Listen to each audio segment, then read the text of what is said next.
사도신경 13번째 시간입니다. 다 12번의 사도신경들 다 잊어버리셨죠? 잊어버린 게 너무도 당연하고 13번째 시간으로 오늘 설교 제목은 몸이 다시 사는 것을 믿습니다 라는 제목으로 같이 은혜를 나누고자 합니다. 몸이 다시 사는 것을 믿습니다 라는 것은 사도신경에서 가장 믿기 어려운 내용입니다. 왜냐하면 이 고백은 우리가 살아오면서 배우거나 경험한 것을 거스리는 고백이기 때문에 그렇습니다. 여러분, 오늘 또 예배를 드릴 때 몸이 다시 사는 것과 영혼이 사는 것을 믿습니다 하고 여러분 사도신경으로 고백했죠? 무슨 의미로 고백했죠? 그냥 입에서 나오는 대로, 써 있는 대로 그렇게 고백했죠? 오늘 이번 이 시간을 통해서 그 의미가 무엇인지, 그래서 몸이 다시 사는 것과 이 고백을 드릴 때마다 여러분 가슴이 따뜻해지고 소망이 펼쳐지면서 기뻐하는 그런 고백이 되기를 주의 이름으로 고면합니다. 죽음은 인간의 근본적인 문제이며 우리에게 있어서 가장 큰 두려움입니다. 현대 과학의 놀라운 성과 덕분에 우리는 더 오래 살 수 있게 되었지만은 아무도 죽음을 피할 수는 없어요. 어떤 영웅호걸도 죽음을 피하지는 못합니다. 저는 어린 시절에, 아마 여러분들도 그런 경험이 있을 거예요. 저는 어린 시절에 죽음이란 이런 것일까 라는 생각을 가지고 코를 콕 붙들고 그리고 숨을 쉬지 않고 참아보려고 애를 쓴 적이 있어요. 여러분 한번 해보시겠어요? 숨을 한번 깊이 들여 마시고 코를 붙들고 숨을 쉬잖아요. 이게 죽음일까 생각해보세요. 물론 1분도 못 되어서 숨을 몰아쉬고 말았습니다. 또 죽으면 사랑하는 어머니와 영원히 헤어진다는 것 때문에 이불을 뒤집어쓰고 엉엉 운 적도 있어요. 그래서 우리 누님이 너 왜 울어? 고치면서 너 왜 우냐고 갑자기 울으니까 그런 경험도 있어요. 우리 어머니와 영원히 헤어진다는 것이 전 너무 슬프더라고요. 그래서 이불을 뒤집어 쓰고 엉엉 운 적도 있습니다. 이런 것들은 죽음에 대한 두려움, 죽음의 두려움에 대한 소년 시절의 반응이라 이렇게 생각합니다. 어린이든 어른이든 죽음은 두려운 것입니다. 여러분 성경은 죽음을 뭐라고 하는지 아십니까? 성경은 죽음은 확정된 것이라고 말씀하고 계세요. 히브리서 9장 27절에 보면은 한 번 죽는 것은 사람에게 정해진 것이요 이렇게 써요. 저도 죽고 여러분도 죽고 잘난 사람도 죽고 좀 못난 사람도 다 죽는다는 겁니다. 그런데 죽음은 끝이 아니라고 말하고 있어요. 성경은 히브리서 9장 27절 하반절에 보면은 그 후에는 심판이 있으리니 이렇게 말하고 있습니다. 그리고 성경은 무엇을 선포해 주냐면은 그리스도께서 우리가 극복하지 못한 이 죽음을 이기셨다고 선포하고 있습니다. 디모데후서 1장 10절에 보면은 이제는 우리 구주 그리스도 예수의 나타나심으로 말미암아 나타났으니 그는 사망을 패하시고 복음으로써 생명과 썩지 아니할 것을 드러내신지라. 그래서 사망을 패하시고 죽음을 죽이셨다는 겁니다. 사망을 패하셨다는 겁니다. 그리고 복음으로써 생명과 썩지 아니할 것을 우리에게 드러내 주셨다 이렇게 말씀하고 있습니다. 우리는 사도신경을 통해서 매주일 예배 때마다 몸이 다시 사는 것을 믿습니다 라고 고백합니다. 이 고백의 의미가 무엇입니까? 먼저 몸이 다시 사는 것에 대한 일반적인 이해를 좀 살펴보도록 하겠습니다.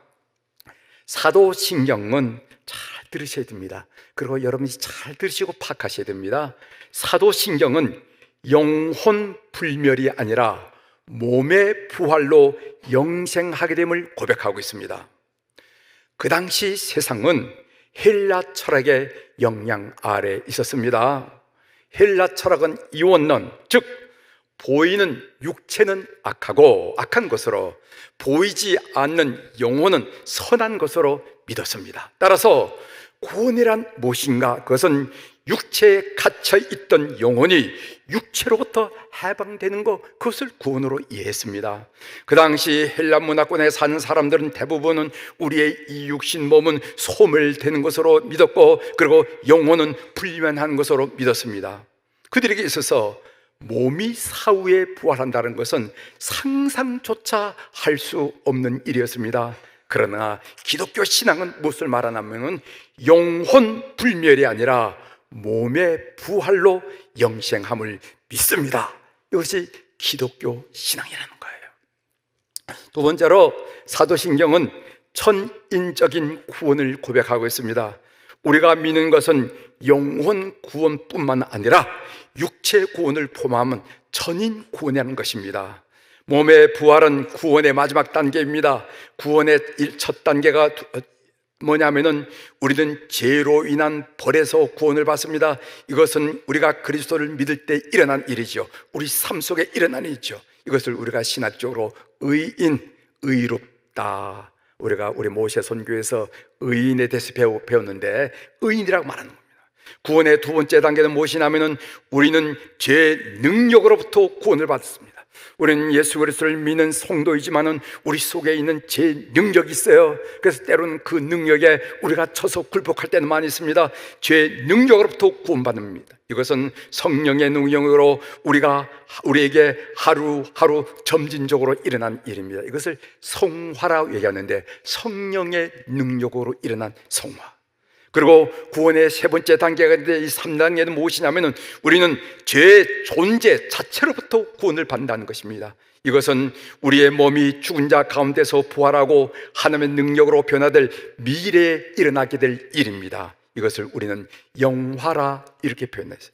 제가 의인이란 말도 간단히 설명을 드렸고, 성화란 말도 간단히 설명드렸고, 영화란 말도 간단히 설명드렸습니다. 로마서 8장 23절에 보면 이런 말씀이 있어요. 그뿐 아니라 또한 우리 몸 곧 성령의 처음 익은 열매를 받은 우리까지도 속으로 탄식하여 양자될 것 곧 우리 몸의 속량을 기다리니라. 우리의 우리의 몸의 속량을 기다리니라. 빌립보서 3장 21절에 보면은 그는 만물을 자기에게 복종하게 하실 수 있는 자의 역사로 우리의 낮은 몸을 자기의 영광의 몸의 형체와 같이 변하게 하시리라. 지금 제가 강하게 읽으면서 여러분들에게 소개해준 이 구절은 다 몸에 대한 구절이에요. 몸에 대한 것이에요. 우리 몸의 속량을 기다리느니라. 우리의 낮은 몸을 자기의 예수 그리스도의 영광의 몸의 형체와 같이 변하게 하리라. 이렇게 말씀하셨어요. 구원은 단지 영혼에 관한 것일 뿐만 아니라 몸에 관한 것이기도 합니다. 우리의 몸이 겪는 노령이라든가 질병이라든가 사고라든가 비극, 이 모든 것은 죄로 인하여 이 땅에 내려진 저주의 일부분입니다. 창세기 그렇게 나와 있죠. 여러분, 요한계시록 21장 4절에 보면 이런 말씀이 있습니다. 모든 눈물을 그 눈에서 닦아주시니 다시는 사망이 없고 애통하는 것이나 곡하는 것이나 아픈 것이 다시 있지 아니하리니 처음 것들이 다 지나갔음이라라. 이 말씀은 몸의 구원에 관한 말씀이에요. 다시 한번 읽어드리겠습니다. 다시는 사망이 없고 애통하는 것이나 곡하는 것이나 아픈 것이 다시 있지 않, 이거 다 몸에 관한 이야기예요. 몸에 관한. 그런데 이 몸에 대한 관한 이야기가 구원을 얻게 된다 하는 말씀을 요한계시록 21장 4절에서 선포하고 있다는 것입니다. 우리가 믿는 구원은 영혼 구원만이 아니라 몸의 구원을 포함한 천인 구원이라는 사실을 믿는 여러분이 되시기를 바랍니다. 고린도전서 15장, 여러분이 잘 알다시피 부활장이죠. 부활장에서 바울 사도는 몸의 부활을 어떻게 이해했는지 한번 살펴보려고 합니다. 바울 사도는 부활에 대해서 일어날 질문들을 하나하나 짚어가면서 대답하고 있어요. 이 말씀이 고린도전서 15장에 나와 있습니다. 그 부분을 좀 여러분들에게 설명해 드리겠습니다. 첫 번째로, 죽은 자의 부활이 없다면 어떻게 되겠는가 하는 질문이에요. 고린도전서 15장 19절입니다. 만일 그리스도 안에서 우리가 바라는 것이 다만 이 세상의 삶뿐이면은 모든 사람 가운데 우리가 더욱 불쌍한 자이리라. 만약 죽은 사람이 다시 살아나지 못한다면 인생을 즐기지 못할 이유가 어디 있겠습니까? 죽음이 모든 것이 끝이라면 우리가 그리스도를 위해서 왜 고난을 받아야 합니까? 죽음에 대한 답을 가지고 있지 않다면 왜 우리가 그리스도를 믿어야 되고 왜 우리가 기독교를 믿어야 됩니까? 부활신앙이 없다면 기독교는 애초부터 존재하지도 않았다는 겁니다. 이 부활신앙이 없었다면 이 기독교는 애초부터 존재하지 않았다는 것입니다. 바울이 얘기해요. 두 번째로 예수 그리스도는 부활의 첫 열매라는 것입니다. 고린도전서 15장 20절이죠. 그러나 이제 그리스도께서 죽은 자 가운데서 다시 살아나사 잠자는 자들의 첫 열매가 됐도다. 한 번도 일어나지 않은 일을 일어나려고 믿는 것은 쉽지 않습니다. 그러나 한 번 일어난 일이 다시 일어나고 기대하는 것은 쉬워요. 성경은 예수님의 부활의 첫 열매라고 말씀하고 있습니다. 이 첫 열매라는 것은 이 식물에서는 또 다른 열매가 열릴 것이라는 징표가 아닙니까? 그래서 첫 열매가 열매는 반갑고 기쁩니다. 우린 다 압니다. 이 첫 열매가 열매는 이 나무에서는, 이 가지에서는, 이 식물에서는 뒤이어 많은 열매가 맺히리라. 우린 다 알고 있어요. 저는 어린 시절 부모님과 함께 채마밭에 오이 씨앗을 심어본 적이 있습니다. 봄철에 오이 씨앗을 심으면 따스한 봄볕을 받고 새싹이 돋습니다. 줄기가 커가면 오이 줄기는 넝클이잖아요. 그러면 그 밑에다가 나뭇가지로 그 줄기를 받쳐줬습니다. 초여름이 되면 줄기 끝에서 노란 오이꽃이 핍니다. 참 예뻐요. 오이꽃이 무슨 색깔이죠? 금방 했는데 제가 노란.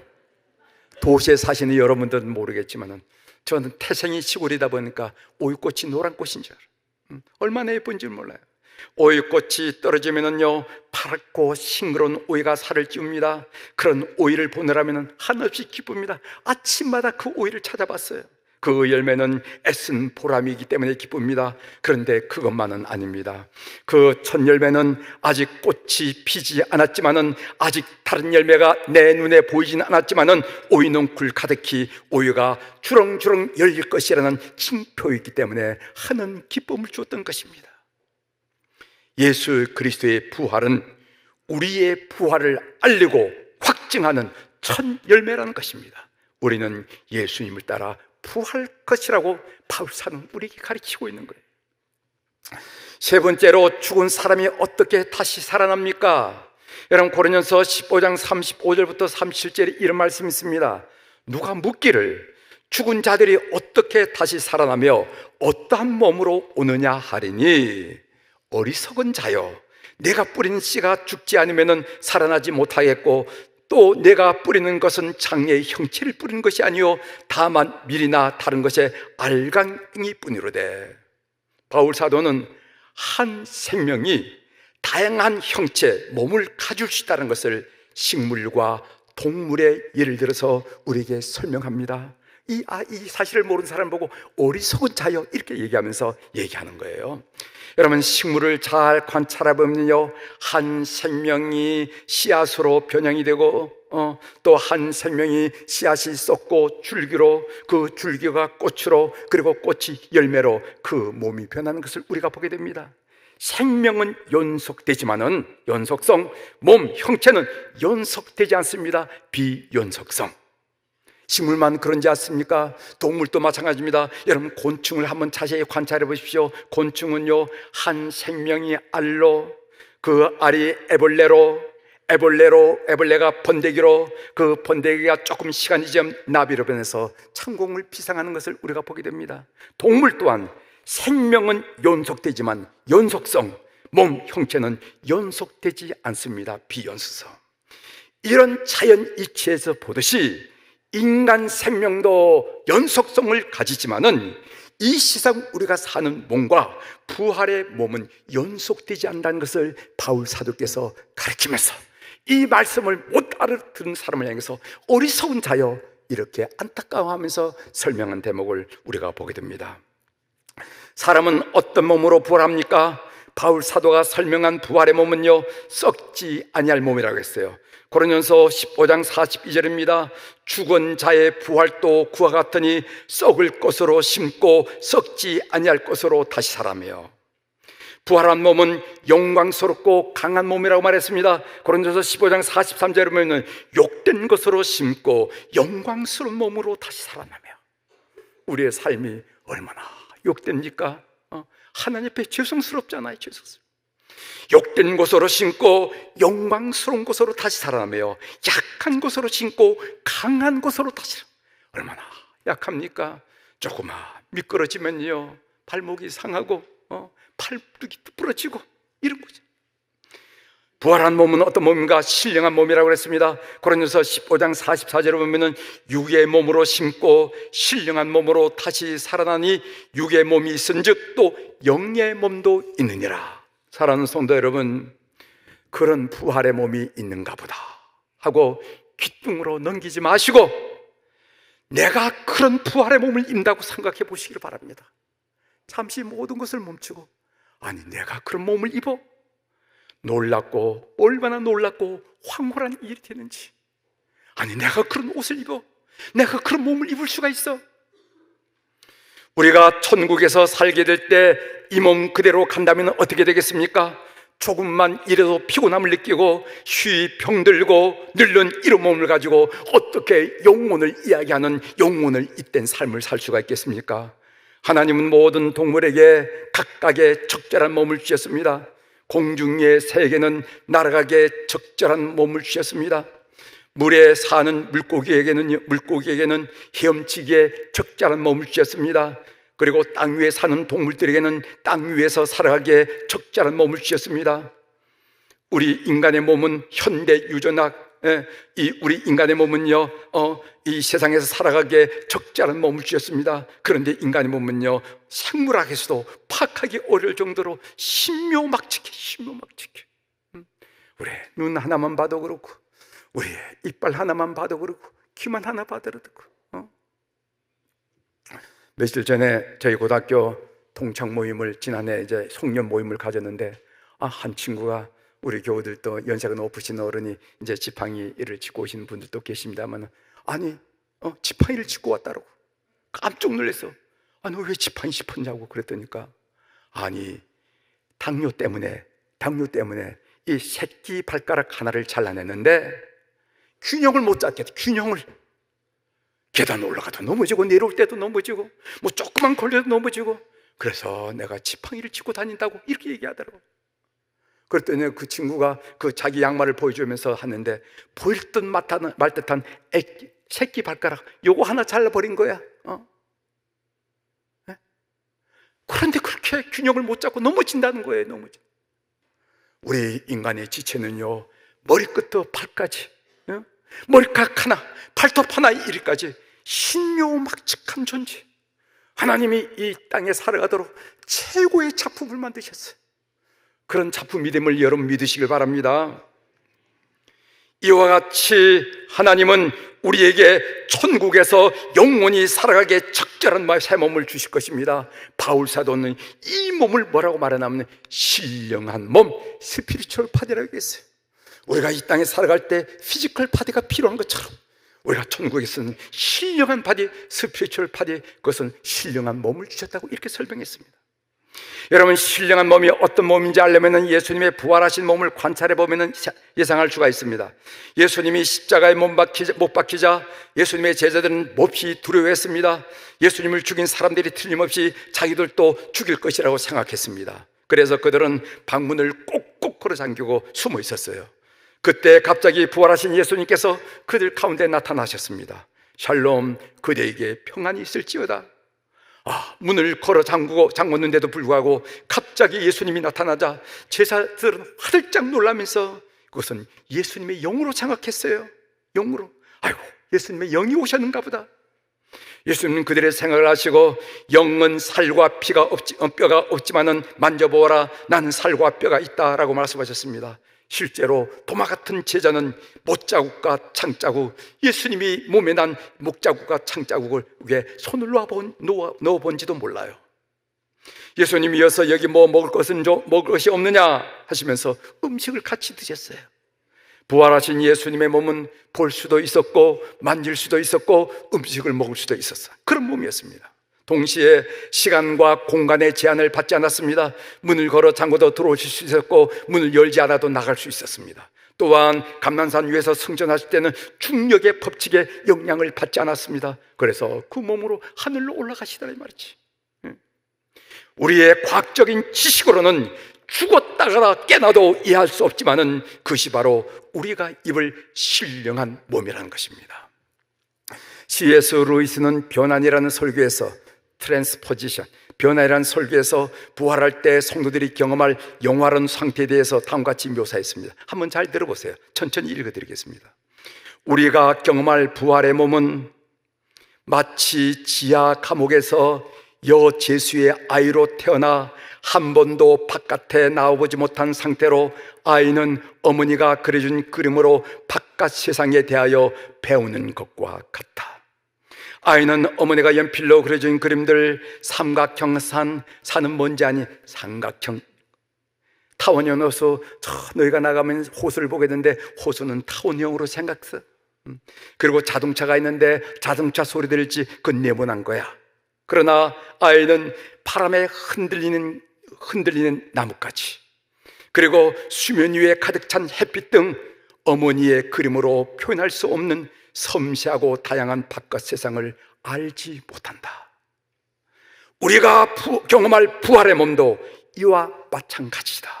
어떻게 우리의 몸과 감각이 변화될지 모르지만은 우리가 상상할 수 있는 그 어떤 몸보다 훨씬 더 훌륭하리라고 나는 확신한다. 믿는 여러분이 되시길 바랍니다. 우리가 그 모습은 우리가 어떠라고도 여러분들에게 다 형용할 수가 없어요. 성경에 있는 고린도서 15장에 있는 얘기를 제가 여러분들께 그대로 인용했고 설명했을 뿐입니다. 그런데 우리가 상상한 것 훨씬 그 이상 놀라운 신령한 몸이 될 줄 저는 믿습니다. 꼭 기억하십시오. 오늘 44절에 보면은 육의 몸으로 심고 신령한 몸으로 다시 살아나니 육의 몸에 있은즉 또 영의 몸도 있느니라. 언제 우리는 부활하는가? 고린도서 15장 51절에 보면은 보라 내가 너희에게 비밀을 말하노니 우리가 다 잠잘 것이 아니요 마지막 나팔의 순식간에 호련히 다 변화하리니. 이 말씀에 의하면 우리의 부활은 예수님이 재림할 때 일어나게 되는 일이라는 것입니다. 마지막 나팔은 그리스도께서 재림할 때를 가리킵니다. 예수님을 잘 믿다가 돌아가신 분은 예수님이 재림하실 때 늙지 않고 죽지 않고 병들지 않은 신령한 몸을 입게 될 것입니다. 만약 예수님이 재림하실 때까지 우리가 이 땅에 살아있다면 우리는 호련히 변화되어 부활하신 예수님과 똑같은 신령한 몸으로 영원토록 주님과 함께 살게 될 것입니다. 결국 바울 사도께서 하고 싶은 말은 고린도서 15장 55절이죠. 사망아 너의 승리가 어디 있느냐? 사망아 내가 쏘는 것이 어디 있느냐? 우린 바울 사도께서 말씀하고자 하는 핵심을 놓쳐서는 안 됩니다. 죽음아 너의 승리가 어디 있느냐? 그것은 없다는 거예요. 사라졌다는 겁니다. 죽음아 너의 독침이 어디 있느냐? 그거 한 번 맞으면 죽을 수밖에 없는 너의 독침이 어디 있느냐? 그거 사라졌다는 겁니다. 없다는 것입니다. 몸의 부활은 하나님께서 우리를 구원하실 때 우리의 전 인격, 즉 몸과 영과 혼을 구원하신다는 뜻입니다. 이것이 초대교회의 키리그마예요. 이것이 기독교 신앙의 본질입니다. 그렇기 때문에 여러분들이 이해하든 이해 못하든 간에 오늘 또 예배를 드리면서 우리 몸이 다시 사는 것과 영원히 사는 것을 믿습니다 하고 여러분들이 고백했잖아요. 여러분들이 의미를 깊이 깨닫든 못하든 간에 온 교회는 매일 예배를 드릴 때마다 몸이 다시 사는 것과 영원히 사는 것을 믿습니다 라고 고백하는 것입니다. 이것이 바로 초대교회의 캐리그마이고 그리고 우리 교회의 기독교 신앙의 본질이라는 것을 믿으셔야 돼요. 삶의 적용으로 한 말씀 드리겠습니다. 부활신앙을 가졌다는 것은 무엇을 의미할까? 부활신앙을 가졌다는 것은 무엇을 의미할까? 부활신앙은 그 사람의 삶의 내용과 방향을 결정하는 것입니다. 우리가 부활신앙을 가졌다는 것은 그 삶의 내용과 방향이 이 세상 사람들과 부활을 모르는 사람들과 전혀 다르다는 것을 의미한다는 거예요. 부활 신앙은 위의 것을 찾게 만듭니다. 골로새서 3장 1절에 보면은 그러므로 너희가 그리스도와 함께 다시 살리심을 받았으면은 위의 것을 찾으라. 골로새서 3장 2절에 보면 위의 것을 생각하고 땅의 것을 생각하지 말라. 그렇다면은 땅의 것이란 도대체 무엇을 말합니까? 골로새 3장 5절에서 말합니다. 그러므로 땅에 있는 지체를 죽이라. 곧 음란과 부정과 사욕과 악한 정욕과 탐심이니 탐심은 우상 숭배니라. 이렇게 말씀하셨어요. 이게 땅에 있는 것이 본질이라는 겁니다. 여러분, 탐심, 우리는 그렇게 가르치죠. 우리가 이 세상을 살면서 열심히 일해서 돈을 벌어야 됩니다. 뿐만 아니라 우리는 열심히 절약하고 그리고 아껴서 저축해야 됩니다. 그리고 우리가 이 저축한 돈을 가지고 많이 뿌려서 복의 통로가 되어야 돼요. 그런데 오늘 우리가 그리스도인이라는 이름을 가지고 위의 것을 사모한 사람으로서 여전히 탐심에 사로잡혀 있다면, 내 가슴에는 끊임없이 탐심의 불길이 지져 있다면 나는 위의 것을 사모한 사람인지 아니면 땅으로 끝낼 사람인지 자신의 신앙을 한번 생각해 보셔야만 됩니다. 언제나 서나 돈, 나가나 들어오나 돈도 난다면 내가 정말 오늘 바울 사도께서 골로새서에 말한 것처럼 위의 것을 생각하는 부활신앙을 가진 사람인가를 생각해 봐야겠다는. 설교를 묵상하면서 준비하면서 저는 계속 되뇌었던 질문이 있습니다. 너는 몸이 다시 살아 영원히 사는 것을 믿느냐? 제가 저 스스로에게 물은 겁니다. 너는 몸이 다시 살아 영원히 사는 것을 믿느냐? 그렇다면 너의 삶은 어떠해야 하는가? 위의 것을 찾는 너의 모습을 번지르한 설교가 아니라 삶으로 보여줘 성도들로 하여금, 교우들로 하여금 도전받게 하고 있는가 물어봤어요. 위의 것을 찾는 너의 모습을 번지르한 설교가 아니라 삶으로 보여줘서 그 모습을 뒤에서 바라보는 우리 교우들이 도전받으면서 인생은 저렇게 살아야지, 우리 목사님처럼 라고 도전을 주냐 하는 것을 물어봤어요. 설교를 준비하면서 저 자신을 뒤돌아보는 그런 시간을 가졌습니다. 결론으로 말씀드리면 저는 부족하다는 거예요. 저는 부족하다는 거죠. 저는 부족한. 오히려 저는 삶의 초점이 위의 것에 있고 삶의 내용이 위의 것으로 채워져 있는 우리 교우들을 보면서 신선하고 찬란한 감동과 도전을 받은 적이 한두 번이에요. 우리 지사님, 권사님들 보면 어떤 분들은 정말 저번의 삶은 위의 것을 바라보는 삶이야, 그 삶의 내용이 위의 것으로 가득 차 있어, 이렇게 느낌을 주는 사람들이 있다는 것입니다. 사랑하는 교회 여러분, 사람이 죽음으로 끝나는 것이 아니라 몸이 다시 부활하여 영원히 산다는 것을 믿는다는 것은 우리로 하여금 전혀 다른 삶을 결단하게 만듭니다. 위의 것을 찾으며 하늘 시민으로 살아가는 우리 교우들이 되기를 주의 이름으로 축원합니다. 우리는 몸이 다시 사는 것을 믿습니다. 기도하시겠습니다.